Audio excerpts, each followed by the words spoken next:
Şükür və həmd olsun o Allaha ki, danışanlar onun tərifini çatdırmaqda acizdir. Onun haqqında kim nə qədər danışsa belə, onu layiqincə tərif etməkdə bütün dillər, bütün nitqlər, bütün sözlər acizdir. Yəni sən nə qədər də danış, onu tərif et, onun gözəl tərəflərindən danış, o tamamlanmayacaq bir böyük nəhayətsizlikdir ilahi. Həmd olsun belə bir Allaha. Diqqət eləyin, əslində bu mübarək xütbədə ilahinin bizə bəlkə də görmədiyimiz tərəflərini başa salır. Adətən biz nədənsə öz istəklərimizlə qərar veririk və nəticədə bu ilahi istək kimi bizim üçün kifayətlənir. Amma bu çox böyük bir yanlış yanaşmadır. Ən hidayət olmuş insanlar onlardır ki, onlar öz qərarlarını kənara qoyub ilahinin qərarlarına çata bilirlər bu insanlar. Bu insanların dünyada da, axirətdə də əldə edə bilməyəcəyi heç nə yoxdur. Bilirsiniz nə deməkdir bu? Çünki nəticədə insanın şəxsi istəkləri artıq sıfırlanır, bütün istəklər xaliqin istəkləri ilə eyniləşir. Yəni artıq mən yox, o istəyir, mən icra eləyirəm. Bu səviyyəyə gəlir. Mən özüm istəmirəm neysə. Mən danışdığım bu düsturları müasir dövrümüzdə, axır zamanda yaşamaq olduqca çətindir. Mən razıyam. İçimən daxil. Belə məharətlə danışmaqla deyil ki, içimən daxil çətindir. Bəzən cəmiyyət qoymur, bəzən ictimai qınaq qoymur, bəzən nə bilim, ictimai tərif imkanı vermir. İnsan tam-tamına yaradanın istəkləri ilə bürünsün. Amma hərə öz gücü qədər də biz mövzunu müzakirə eləyək. Heç kim nə edir, nə etmir özü bilər. Heç kimin davranışı ilə belə deyək, maraqlanmamalıyıq. Hərə özü ilə maraqlanmalıdır, hərə özü ilə öz üzərində islahatlar aparmalıdır. Amma mövzunu bilək, çətindir, lakin həqiqətdir. Əl-haqqu səqilun və murrun. Əmirül Müminin buyurur ki, həqiqət də həm ağırdır, həm acı. Həqiqət həm ağırdır, həm acı. Bu acılığa, bu ağırlığa dözən insanlar bilsinlər ki, bundan sonra onları böyük xoşbəxtlik gözləyir. Elə dünyada da. Dünyada bilirsiniz xoşbəxtlik nədir? Ağrının və acının sənə əziyyəti olmur. Dünyadakı budur. Allahın istəklərini seçmək və bunu seçdiyin zaman qarşılaşdığın o ağırlıqlar və acı həqiqətlər ki var, bunlar səndə, elə düşünmə, sabah misal imkansızlığın çətinliyinə dözürsən, sabah mütləq imkanlı olacaqsan. Ola bilər o da olsun. Nə gözəl, xoş halı var. Amma olmasa da olmamağı sənə artıq əzab vermir. Əzab hissini səndən alır. Onun da xoşbəxtliyi budur. Deyir, dahi bir insan, onlara deyərlər əhli hal. Bir yol gedirmiş, bunu rəhmətli Füzuli yazır. Allah ruhunu şad eləsin. Azərbaycanımızın xəzinələrindən biridir Muhammed Füzuli. Deyir, abid, özünü, nəfsini təmizləmiş bir insan yol gedir, yolda bir nəfəri görür. Görür ki, bunun da əhvalı bir əcib qəribdir. Əcib qəribdir, yəni bunda da nəsə var. Yanından keçəndə bir söz atır ona, yaxşı mənada ki, görsün bunun götürümü, tutumu nə qədədir. Deyir ki, ey əziz, aşiq məşuqunun bəlalarına səbr eləməsə, aşiq olmaz. Belə bir söz atır ona. Sən Allah sevənsənsə, Allahın sənə çəkdiyi imtihanlara səbr eləməsin, onun verdiyi dünyavi, keçici bəlalara səbr eləməsin, sən aşiq deyirsən ki, bax necə ki, insan öz sevdiyinin bütün bəlalarına dözür. Bu sevdiyin atandır, anandır, balandır, nədirsə, sevdiyin insandan sənə gələn hər çətinlik baldır. Heç görmüsən ondan inciyən insan. Əgər incirsə onu istəmir, istəyirsə ona dözür. Valideyn evladını sever, evladı ona min bəla başına oynaçır, amma yenə də ona dözür. Çünki istəyir onu. İstəməyin insandakı təsiri bu olmalı olsun gərək. Artıq nə olmuş olsa ona səbr eləyəcəksən. Deyir, aşiq məşuqunun bəlalarına səbr eləməsə, aşiq olmaz. Yerdən oturan da baxır buna, deyir ki, yaxşı dedin, amma naqis dedin. Cavabında deyir, mən nəyi naqis dedim?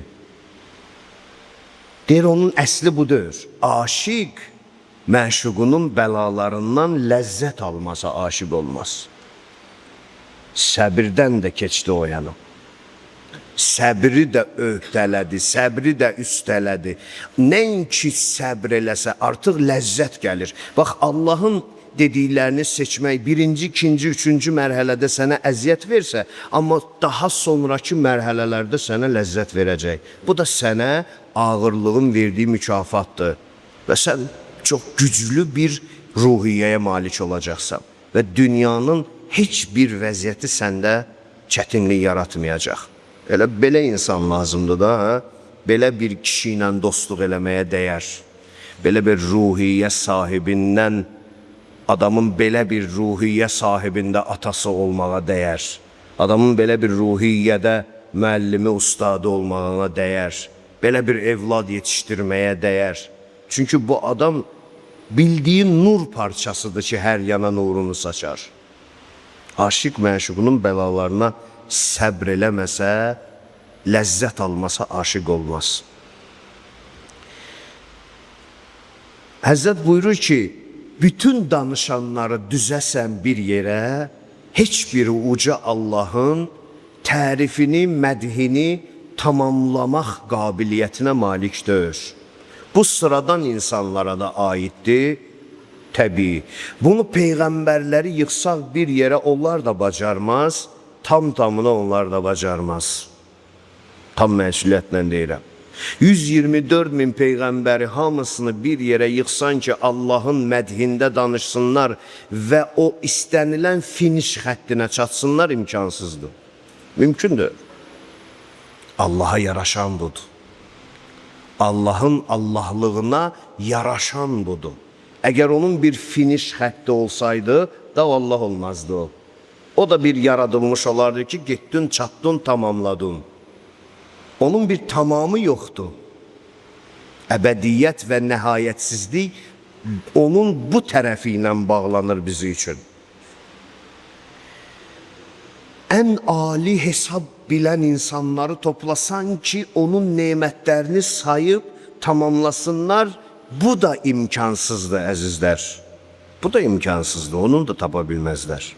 Onu da saya bilməzlər. Nemətlərini sayıb tamamlamaq imkanı olmaz. Birdi mi, yüzdü mü, beşdi mi, ondu mu? Hansı onun neməti deyil ki, nə onun neməti sayılmır ki? Bədən mi, ruh mu, dünya mı, axirət mi, cavanlıq mı, qocalıq mı, kasıblıq mı, varlılıq mı, nə onun neməti sayılmır? Bir dənə deyim mənə. İnsanların şikayətinə baxıb Allaha qarşı etiqadınız şübhəyə düşməsin. Bilin ki, mütləq bir səbəbi var. Biri öz həyatından şikayət edir ki, Allah mənim, nə üçün mənim bu işimə baxmır? Nəuzubillah. Onun dar düşüncəsi o qədər görür. Bilin ki, onun o vəziyyətə düşməyində də Allahın ona verdiyi bir neymət var. Bəxş edib ona. Bir nəfər meşədə azmış idi. Özünə bir qamışlıqdan ev düzəltmişdi. Bir gün acdı, çıxdı, getdi. Dedi, durum gedim özümə bir nəsə tapım yeməyə, acmışam meşədə. Gələndə gördü ki, bunun qamışdan düzəltdiyi ev də yanır. Yanır, kül olur. Başını qaldırdı göyə, başladı şikayət eləməyə ki, necə Allahsan, hara baxırsan, bir dənə özüm üçün taxıma düzəltmişdim, bunu da qorumadın, onsuz da mən burada itmişəm, batmışam, o olub, bu olub. İşim onda yox. Şikayət eləyə-eləyə qəşş eləyib, yıxılıb yerə bu adam. Gözünü açanda gördü ki, başının üstündə həkim var, bir 3-4 nəfər insanlar var, o var, bu var. Nə məsələdir, siz necə oldu mən bura gəldim, çıxdım? Dedilər ki, ərazidə dedilər, itəm var, biz də gəldik axtarmağa. Bir yandan gördük, tüstü qalxır göyə. Gəldik elə o tüstü istiqamətinə ki, burada nəsə olar, gördük ki, elə uzanmısan burada, səni götürdük. Bayaq şikayət elədiyinə indi də qayıdır, deyir ki, səhv eləmişəm, bağışdır. Mənim şikayət elədiyim şey əslində mənim xilas olduğum şey imiş. Mən onun fərqində deyildim. Bütün həyat belədir. Hamımızın həyatı belədir. Biz insanıq da, biz balaca bu boyda quş yiyəcək qədər ürəyimiz var. Biz nə boyda həyatı dərk eləyirik ki, amma heç olmasa onun böyüklüyünü başa düşək. Deyir, elə ibadət elə ki, elə bil onu görürsən. Bu sənə çatmırsa, heç olmasa bu çatsın ki, o səni görür. Onun gücünü böyük bil. Allah nəzərini bir an İmam Hüseyin hörmətinə sənə and verirəm, ey ən böyüyümüz, ey ən gözəlimiz, bir an nəzərvi başımızdan əski eləmə. Peyğəmbərimiz gündə neçə dəfə istiğfar eləyirdi, çünki nemətini tamamlaya bilməzdi. Peyğəmbərimiz, mən düşünəndə ki, əziz Peyğəmbərimiz Allahla münacatında deyir ki, ey böyük Allah, mən sənə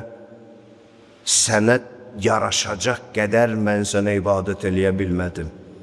Peyğəmbərin sözünə bax.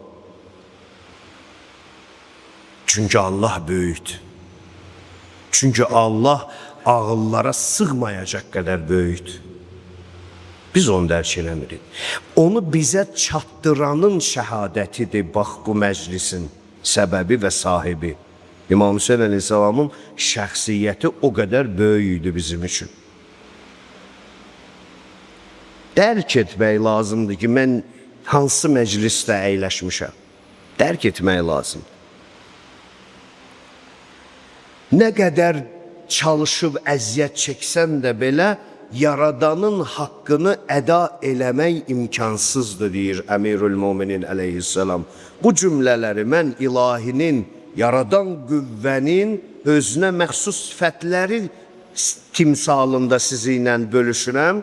Özümü və sizi bu cümlələrlə tərbiyəyə və nəfsin təmizliyinə dəvət edirəm və bunun böyük Mövlamızın imamətinin zərurətini Allahın böyüklüyündə görmək və hiss eləmək lazımdır. Ən dərin düşüncə sahibi belə onu dərk edə bilməz. Heç kim.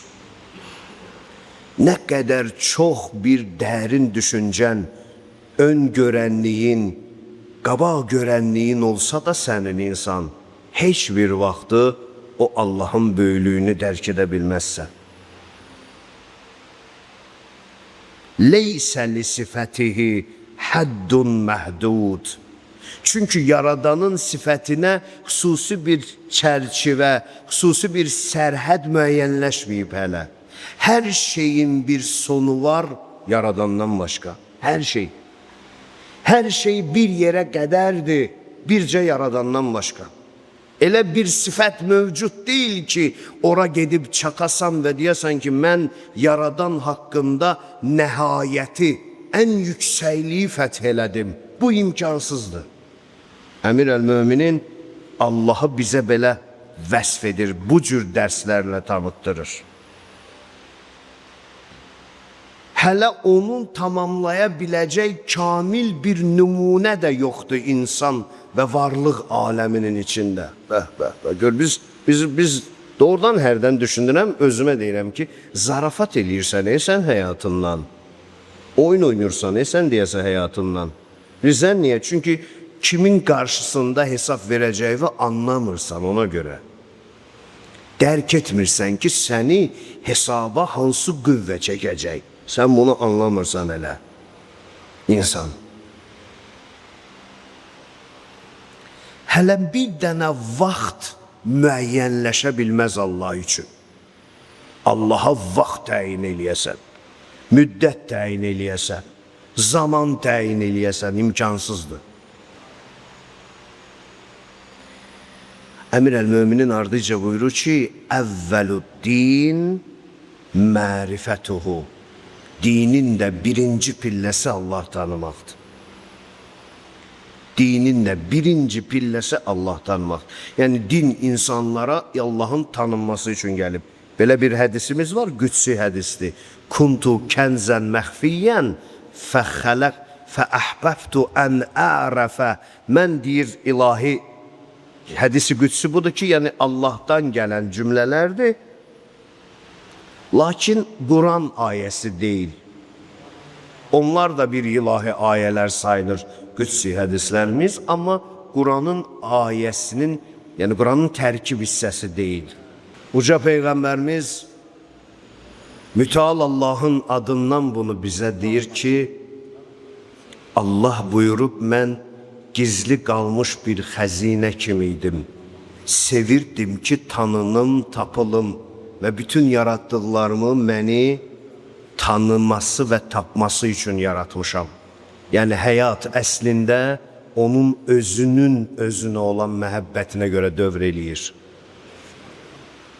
Ancaq o, hərdən deyirlər ki, insan bütün aləmin, bütün varlığın şah əsəridir.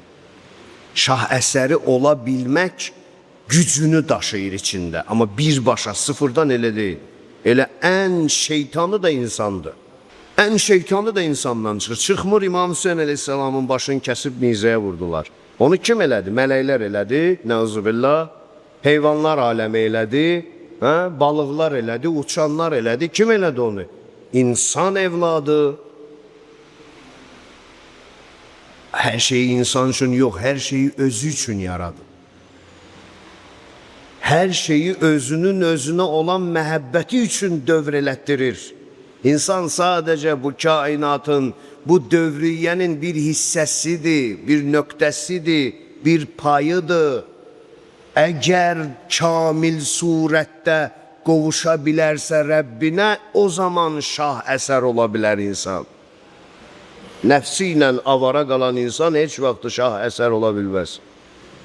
Nəfsini tanımayan, tərbiyə eləyə bilməyən insana şah əsər demək olmaz. Elə nəfsini tanıyan da bilir ki, bu nədir? Mən sevirdim ki, tanınım. Baxın dostlar, bura qədər mən uca Allahın vəsfindən bir neçə parça oxudum sizə. Allah şahiddir, Əhl-i Beyt aleyhimussalamın mübarək Allahı tanıttırma dərsləri ki var, bizim mötəbər hədis kitablarımızda, bəzisini ümumiyyətlə başa düşmürsən, bunu da deyim sizə, etiraf eləyək. Yəni onu açmaq lazımdır, ona böyük bir kilit lazımdır ki, o sözün ağırlığını gəlsin, bizim üçün açsın, onun şifrəsini dağıtsın və biz o cümləni başa düşək ki, Allah haqqında bu cümlə necə anlaşılmalıdır? Necə başa düşülməlidir? O qədər zəngindir ilahi mərifət dərsi. Bütün bunların hamısını insan öz başına əldə edə bilmədiyi halda uca Allah mərhəmətindən hidayət göstəriciləri yaradır insan içinə. Yəni peyğəmbərlər, yəni məsum insanlar və bu məclis İmam Hüseyin əleyhissalamın şəxsiyyətindəki o ülvi rütbəsinin müdafiəsidir, əziz dostlar. Əbu Həmzə İmam Baqir əleyhissalamdan belə nəql edir. Deyir ki, Mövlam İmam Muhammed Baqir mənə dedi, mənə danışdı. Onların hər sözü Allahın elminin bir hissəsini bizə açır. Onların hər sözü həyat qanunudur, dünya və axirət konstitusiyasıdır.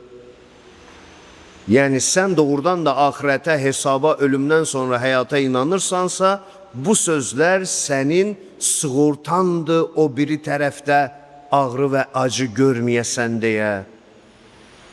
Mövlam İmam Muhammed Baqir ağam mənə dedi, İnnəma ya'budullahə mən ya'rifullah.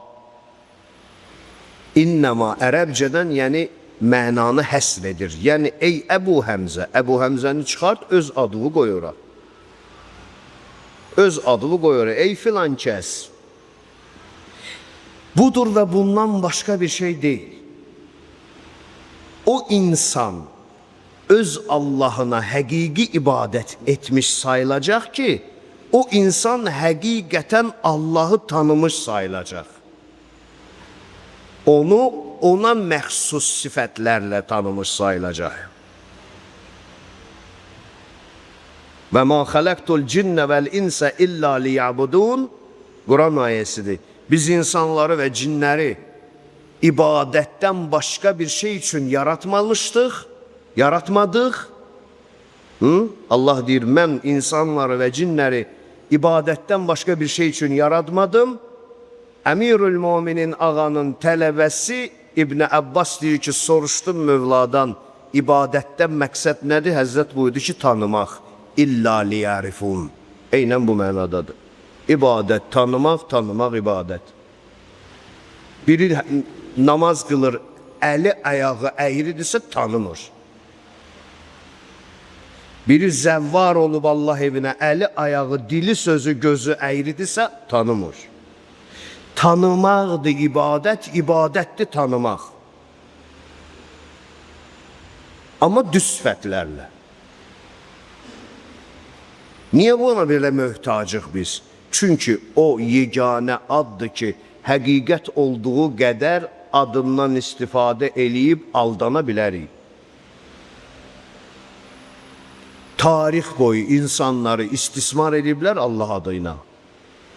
Bunu dəfələrimiz üçün, cəmiyyətimiz üçün, nə bilim, ziyalımız üçün, bəylərimiz üçün, xanımlarımız üçün. Bugün hamı Seyyid-i Şühədanın rütbəsini birinci növbədə yaxşı bilməlidir. Onun mənim həyatımdakı rolunu bilməlidir. Ondan sonra sevgisi yaranacaq, məhəbbəti yaranacaq, əzadar da olacaq, çox şey olacaq. Allaha həqiqətən o insan həqiqi ibadət etmiş sayılır ki, o doğrudan da Allahı tanıyır. Yəni, mərifətinin qabiliyyətinə görə ibadətinin də səviyyəsi bilinir. Amma onların ki, mərifət bacarığı yoxdur və yaxud yanlışdır, xətalıdır, heç Allah elə deyil, amma o elə bilir ki, o elədir. Buyurur, bunlar ibadət eləsə də zəlalətdən qurtuluşları olmayacaq. Çünki həqiqət o deyil. Həqiqət o deyil. Əbu Həmzə deyir, Mövlamdan sual elədim. Cuiltu fidak, sənə qurban olum, Peyğəmbər balası. Bəs Allahın mərifəti nədir? Necə bilinməlidir? İlahi mərifət necə o təyin olur, müəyyənləşir?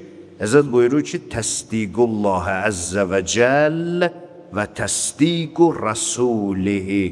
Allahın özünü, sözünü təsdiq eləmək, yəni onun qərarının qarşısına istəkləri qoymamaq, istək argumentini təqdim eləməmək, onu təsdiq eləmək, yəni onu seçmək.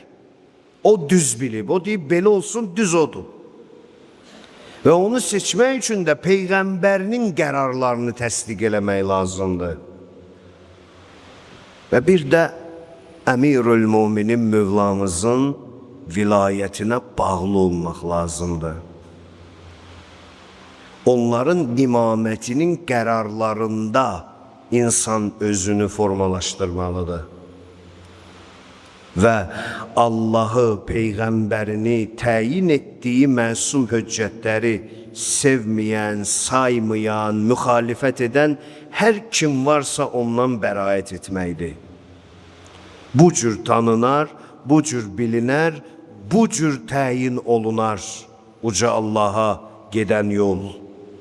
Allah yolunuzda hər birimizi sabit qədəm eləsin, əziz möminlər.